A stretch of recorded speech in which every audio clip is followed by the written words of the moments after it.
৭১ মানবতা বিরোধী অপরাধে ফাঁসির রায় দেওয়া হয়েছে জামায়াত নেতা এটিএম আজহারকে। তার বিরুদ্ধে ৬টি অভিযোগের মধ্যে ৫টি প্রমাণিত হয়েছে, যার ৩টিতে সর্বোচ্চ শাস্তি ফাঁসির রায় দিয়েছেন আন্তর্জাতিক অপরাধ ট্রাইব্যুনাল, আর ২টিতে ৩০ বছরের জেল ও একটি অভিযোগ প্রমাণিত হয়নি। ট্রাইব্যুনালে দেয়া রাষ্ট্রপক্ষের অভিযোগে বলা হয়, ১৯৭১ সালে রংপুর কারমাইকেল কলেজের ছাত্র সংঘের নেতা ছিলেন এটিএম আজহারুল ইসলাম। সেই সময় তার নেতৃত্বে বৃহত্তর রংপুর অঞ্চলে গড়ে ওঠে রাজাকার বাহিনী, যারা পাকিস্তানি বাহিনীর সাথে মিলে ওই অঞ্চলে চালায় নানা মানবতা বিরোধী অপরাধ।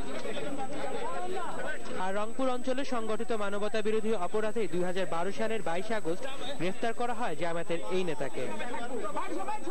ট্রাইব্যুনালে দেয়া রায়েও সাবেক এই ছাত্র সংঘের নেতার বিরুদ্ধে পাওয়া যায় হত্যা, গণহত্যা, নির্যাতনের মতো মানবতা বিরোধী অপরাধের নানা প্রমাণ।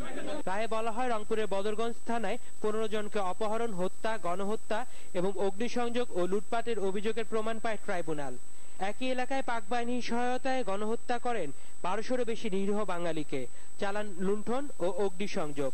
রংপুর কারমাইকেল কলেজের ৪ জন শিক্ষক ও এক অধ্যাপকের স্ত্রীকে অপহরণ ও হত্যার অভিযোগের সাথেও সরাসরি সম্পৃক্ত ছিল পাক বাহিনীর এই সহযোগী।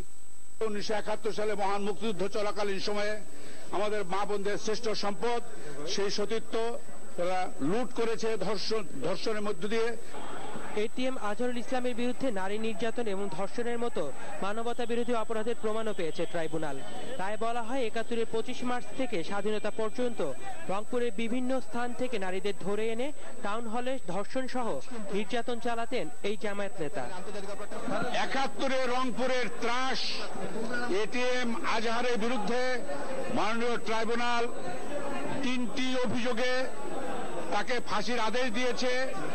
একটি অভিযোগে ২৫ বছরের কারাদণ্ড দিয়েছে, আরেকটি অভিযোগে ৫ বছরের কারাদণ্ড দিয়েছে এবং একটি অভিযোগে তাকে খালাস প্রদান করেছে। তবে ট্রাইব্যুনাল তার দেয়া রায়ে ন্যায় বিচার করেনি বলে মন্তব্য করেছেন আজহারের আইনজীবী। বলেন, এই রায়ের বিরুদ্ধে সর্বোচ্চ আদালতে আপিল করবেন। ৩ কিলোমিটার, ১.৫ কিলোমিটার আর ৬ কিলোমিটার দূর থেকে দেখে যে সাক্ষী আজহারুল ইসলাম সাহেবকে আইডেন্টিফাই করেছে, সেই সাক্ষীর ভিত্তিতে মৃত্যুদণ্ড হওয়া এটা অষ্টম আশ্চর্যজনক ঘটনা বলে আমরা মনে করি। এটিএম আজহারুল ইসলামকে নিয়ে জামায়াতের শীর্ষস্থানীয় প্রায় সব নেতার বিরুদ্ধে মানবতা বিরোধী অপরাধের অভিযোগের রায় দিল আন্তর্জাতিক অপরাধ ট্রাইব্যুনাল। সাজিদ হক, চ্যানেল 24, ঢাকা।